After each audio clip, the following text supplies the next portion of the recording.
Hello, everyone. Welcome to another episode of StarNotes. I am Jenny, the video editor. I'm Brynn Krug, the lifestyle editor. I'm Lucy Atkinson, the opinion editor. And I'm Lucas Didier, the sports editor. How's everyone doing so far? Doing good. Feels Good. Are you excited about the new movie coming out? I was just looking it up today. It did come out already. Oh, really? The Mousetrap? Yeah. Oh, There's going to be a sequel in 2025. Okay. they already have But- that lined up. It came out on August 6th. Oh, okay. Oh, dang. So it's been out for a little bit. Oh, yeah, like a month. But for those who don't know, it's called The Mousetrap, and it's a horror movie, and the villain, the killer, is Steamboat Willie, or like Mickey Mouse in Steamboat Willie. It was on January 1st of this year, 2024, that the copyright expired. So Steamboat Willie went into public domain. And the same day that it entered public domain, the movie was announced. So it's like they were Dang. quick. I know, right? And as a disclaimer, none of us have actually seen this movie. Yes. But we've all watched the trailer. So we're going to be discussing less like the actual contents in the movie and more like why are they making this movie? Because it doesn't look that great. Impressions just When from I the first trailer. watched the trailer, it kind of scared me. Like, I don't know. It It's- feels like a scary movie 4 or 3 or something like that. But I was kind of scared, to be honest. Well, are you guys horror movie fans? Kind of. Yes. I don't really watch it. I've seen some. I wouldn't say it's like my favorite kind of thing. I feel like this type of movie I would like a little bit more just because I would view it more of a comedy movie, to be honest.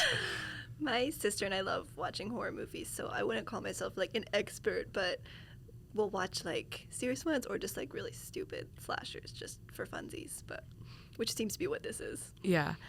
No, I consider myself a horror fan. I'm not like a super fan. I haven't seen everything, but yeah, Right. I like a scary movie too. A lot of horror isn't scary, Yeah. but yeah. Well, to you, because to me, like, all of them are kind of scary. But I enjoy it because it's kind of scary. So Yeah, I you just like like that Yeah. adrenaline rush. I like the scariness. Yeah, and there's also like different scariness levels. Like, is it just jump scares? Is it suspense? Is it like visual horror?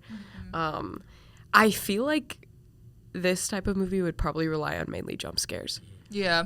Yeah. Yeah, that's the kind of thing that kind of puts me off from those kinds of movies is like I don't want to be scared. So like just loud noises, sudden movements to try to like scare me doesn't appeal to me. The like more suspenseful ones I can get. But yeah, I agree. This kind of looks like it's just like shock value. So they're just going for cheap scares and stuff like that just to make a weird movie that people will see because it's weird. So Right. yeah, it's probably not the highest quality of this type of movie that you can get out there. No, Yeah. For well, sure. well, Brenner and I were watching the trailer earlier today, and we literally saw they stole a line, like an iconic line from Scream. Oh yeah, it was like he said something like, "Oh, don't say like I'll be right back, because then you never come back." That's like one of Stu's most famous lines Yeah. in the I Scream movie. know. Like so it's like the fact that they're doing that. And then also but the movie did pretty well. I think it's a Canadian horror movie. Well, it is a comedy, Canadian comedy horror. So, like, I guess I didn't hear people talking about it in the US, but it must have done good because I was like doing research on like what the budget was, and the budget was $15 million, Goodness. Wow.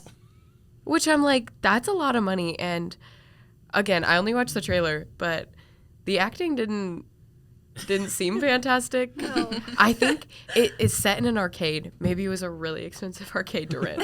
Probably. But it made $98.4 million at the box office.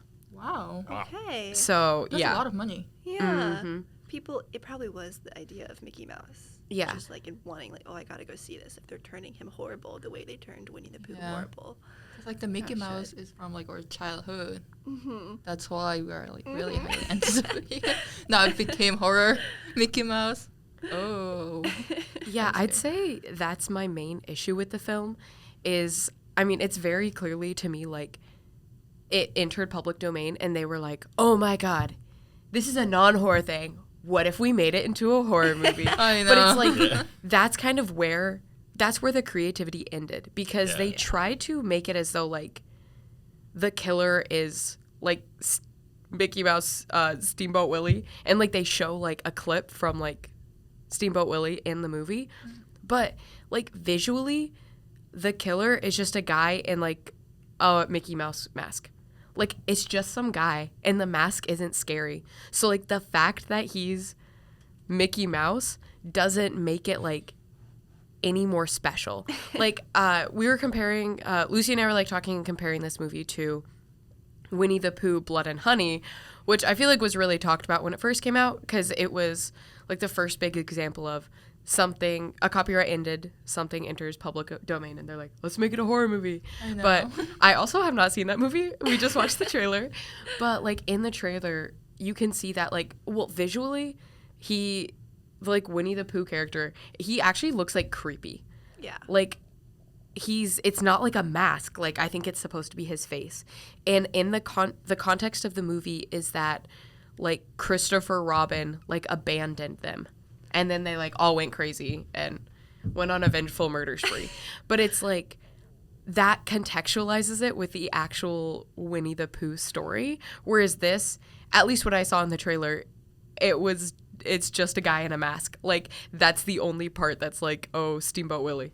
Yeah. Oh. Yeah, it really seems like they just made the most generic scary movie they could have and just threw that on there and knew that people would watch it. Like, it's the kind of thing where if it didn't have the brand attached to it, like, nobody would have seen it, because it's like there's a million movies like this already. Like, it really, and that's without having seen the movie, but yeah, which is why it surprises me that they spent as much as they did, because I would have thought it was like super ultra low budget. People will see it anyway because it's a funny gag kind of thing. Yeah. And it surprised me even more that people actually went and saw it.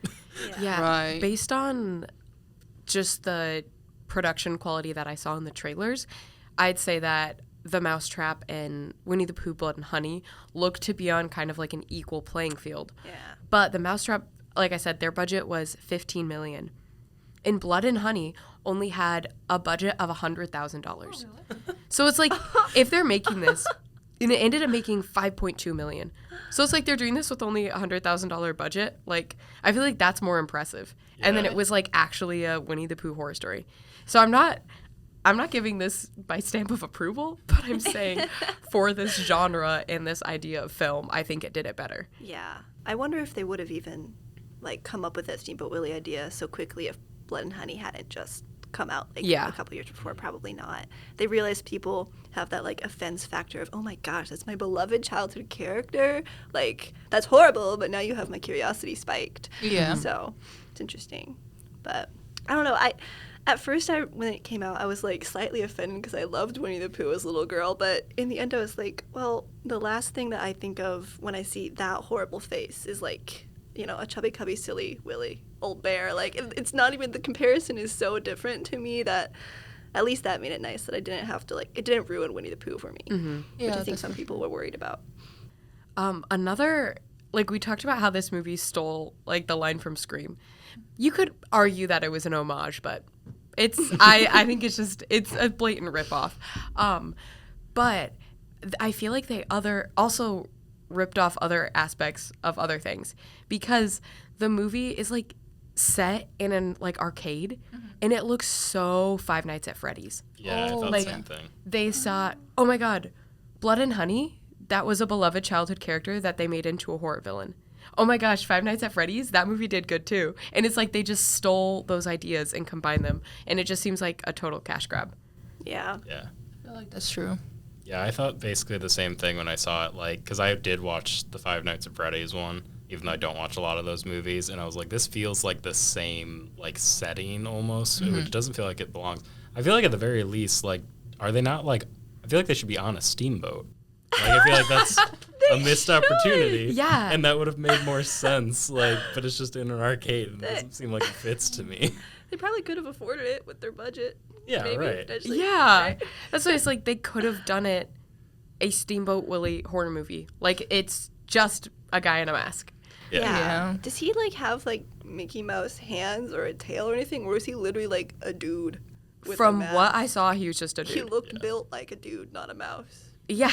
And an alt dude he's, too. he's the size of a mouse. Like Chucky, basically, but no. Yeah, and then another thing I was thinking, like, oh, it's like set in an arcade, and it made me think of Five Nights at Freddy's with like the animatronics and stuff. Then that also made me think, where is a famous arcade that has an animatronic that's actually a mouse? Chuck E. Cheese. Like, I feel like they're also ripping off Chuck E. Cheese because it's like a mouse guy. And honestly, he looks more like Chuck E. Cheese than Mickey Mouse. He really does. Because of his size. Yeah, and his face shape even is, I don't know. It was funky. It would be such an amazing plot twist if they like try to use the expired copyright of like Mickey Mouse, Steamboat Willie, and then Chuck E. Cheese like sues them for infringement because they're like, this you actually just stole it from Chuck E. Cheese. This isn't even the thing you said it was. That would be amazing. Yeah. Yeah, when's the Chuck E. Cheese horror movie coming out? Honestly, probably soon. Yeah, it would be interesting to like research all of the things that are going to have copyright expirations and like entering public domain. Because it's like, will we see a continued trend? Like, Yeah. because it's literally, it's just a cash grab. Because Yeah. it's like, that is not, those characters are not your idea. That is Yeah. someone else's. You're taking their intellectual work the second you can to make something for shock value that you can profit off of. Yeah. Yeah. That's for true. Yeah. It definitely seems At to be least- what it is. At least Blood and Honey had like a semi-interesting plot. But yeah, they're making Winnie the Pooh Blood and Honey 2. And then apparently Really? they're also making The Mousetrap 2. And That's then I'm crazy. also, I've said this before, but like, I'm anti-sequel in the sense of, I think a lot of times it just kind of takes away from the original film because they're extending it for no reason. I think the best example of a series that lost like the merit of the original film with the new additions is like the Pitch Perfect series, because it's Oh, like yeah. that. I think that the movies are good, but movie 1 is about an a cappella group in college. Number 2, oh my gosh, the a cappella group is touring the country, like ups the stakes. Yeah. And then in 3, there's like spy stuff going on, and there's like a heist, and it's like Right. it's like what happened to the original movie. So yeah, I mean, the film industry is an industry, so you can't blame it for being profit oriented because if it wasn't profit oriented, it wouldn't exist. So and it's like movies do cost like just like trying to conceptualize that someone said, let's make this movie, and then someone said, okay, here's $15 million. Like, Yeah. that's obviously none of us here have $15 million No. No. or close to that. So it's just like, Clearly. it's like that much money went to making this. Yeah. Yeah. They seem to really trust the kind of stupidity of us wanting to watch something Yeah. like that, which is valid, but yeah, they totally took advantage of that. It is just weird because I feel like, because even with big studios, like they're just like rehashing stuff that they've done. Like Disney's done that for years now, of like the live action stuff. And it's like, have we already gotten to a point where like nobody has any creative ideas anymore, where we just have to redo something? And now we're just like, let's just take a character that people like and make it into something weird. And it's like, I feel like there has to be more creativity to go around, but because we will just keep watching this stuff, they're like, well, why would we take a risk when we can just throw 15 million and get 100 million out of it? Like, Yeah. so I feel like it's not going to stop unless people stop like buying into the joke of it all, That's true. because they know they're going to make money on it. Yeah. Yeah. That's way easier said than done, though. Yeah. Oh, I was just looking here. What do you guys think that the sequel's going to be called? The first one is technically Mickey's Mousetrap. I can see the name right now. Don't spoil it. Don't spoil it. Wait, okay, the first one is Mickey's Mouse. Is it another pun? No. Not really? Oh, Oh. that's It's disappointing. it's not. You're never gonna guess it. I was just saying that because it's crazy. The Mousetrap. Welcome to the Mickeyverse, It's like the Welcome to the Jungle. or like Spider-Man into the Spider-Verse. Yeah, Right, that's so- what I thought of. Another knockoff. Do you guys remember Jumanji? It kind of sounds like this. Oh yeah, the Welcome to the Jungle next song. level. Oh, yeah. Welcome to the Mickeyverse. That's crazy. So, okay, now I feel like I really do. Like, now I am curious. So, is it really? Because if it's just a guy, then what is the motive here of wearing that Mickey Mouse hat? And Yeah. like, what's a Mickeyverse? Is he making like a land for his victims? Like, Mickeytopia. Oh my god. On Wikipedia, it says like that the premise is a group of friends sneak into an amusement arcade after closing. They end up being trapped with a masked killer dressed as Mickey Mouse, who decides to play a game of his own, which they must survive. So yeah, it's like That's just a crazy. guy dressed up as Mickey Mouse. Oh. Yeah, so it's literally just a masked killer who's like, I'm Mickey Mouse. Like, come I on. want to play with you guys. Why is that what he chooses? I feel like of all the things, if you're a serial killer, He might that be you could psychopath. choose- I don't I know. know. Why would you choose Mickey? Oh well. You can choose like different character, like let's say a dinosaur. I- Maybe some scary, maybe. I don't Where's know. the steamboat? yeah, that was I- a valid request. If the Lucas. second one doesn't have a steamboat, I think this whole series has been a waste. Lucas severely All you have disappointed. is his name in a steamboat, and you didn't put him on a steamboat. Like that was Yeah. the easiest thing to do.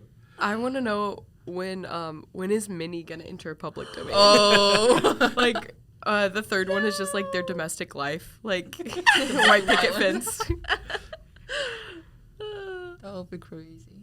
Oh, poor Minnie Yeah. Mouse. But no, it does feel like creativity is becoming thin. Like, I think it's also like, I'm saying that as a slightly biased because I'm thinking like you said like Disney, like now everything is like live actions, which everything did not need to be live action. I did not like the live action Lion King because I felt like the emotions did not like portray on the CGI lions, and it's like you're not even like the merit of like doing it with the other ones is like, oh, it's animated and now it's like real people. It's technically still animated. Yeah, it's just It just- more high tech animation. Yeah, for no reason. Yeah. Like, but I think it's also hard because like when like the good Disney movies were releasing, we were all younger, so we were the target audiences. So it's like now with these new movies, it's like, is it really that much worse, or are we just not the target audience? But I mean, I do think it's worse because I think like, I don't know, for new Disney releases, I'm just thinking about like Wish. I remember everyone was like hating on Wish. Yeah. Um, I know. It makes me kind of sad I don't even really go to see them anymore. yeah. And I know I would have all the time as a kid. I don't know if that's just an age thing or a actual like overall decrease of quality. Yeah. Did you guys watch Yes. American Horror Story Hotel? No. No. Lady Gaga was in it as she played a character called the Countess, and her acting was so good in that, and then also in A Star Is Born. Oh, that was Like, such a good movie. Obviously, she's a very talented musician. She's a good actress Yeah. too, Mm-hmm. and that's something that this movie didn't have was good actors. I'm also excited the new movie coming out. It's called Transformers, another Transformers movie again. I don't know why they keep doing another movie. I think they should needs to end. It's a fan base. They're totally I know, but targeting. it's too much. There's a Yeah. lot of movies now. I don't know how much, like 20, 30 plus movies. Yeah. Yeah, actually, in less than 2 weeks, on October 18th, Smile 2 comes out. Oh, that's Which right. I watched the first Smile movie. It had like one really good jump scare, and it was like decently scary. Mm-hmm. Never heard about it. It was unnerving. Oh my gosh, there's also going to be a Black Phone too. Oh. Yeah. Yeah. Hey, those were original ideas, and now they get sequels. Yeah. It's everything just Yeah. continues on. That's crazy. But yeah. Moral of this episode is that the mousetrap was just a cash grab, and they could have taken it in a lot of different directions, but it feels like they just tried to draw too much inspiration from other successful projects and Yeah. instead just kind of fell short and is something uninteresting with no nuance to it. Yeah. And if you're gonna do that, at least put him on a steamboat. Yeah, that's the real moral right Yeah, there. hopefully that's part of the Mickeyverse. But I mean, I guess at least since it's not really that like remarkable, that's not the version of Steamboat Willie that's gonna stick in my brain, and that makes me happy personally. So Yeah. I guess that's one good thing to come out of it. So like his let's little say whistle. we're excited for the new one, the Mickeyverse one. I'm not excited in quotes. Yeah. Just hope. But yeah, we'll release another episode of StarNotes on the Mousetrap. Mickeyverse. We'll see about that one. Yeah, if well, it's gonna we'll work. see, maybe. Yeah. Well, thank you for tuning in and watching or listening, and we will see you guys on the next episode of StarNotes.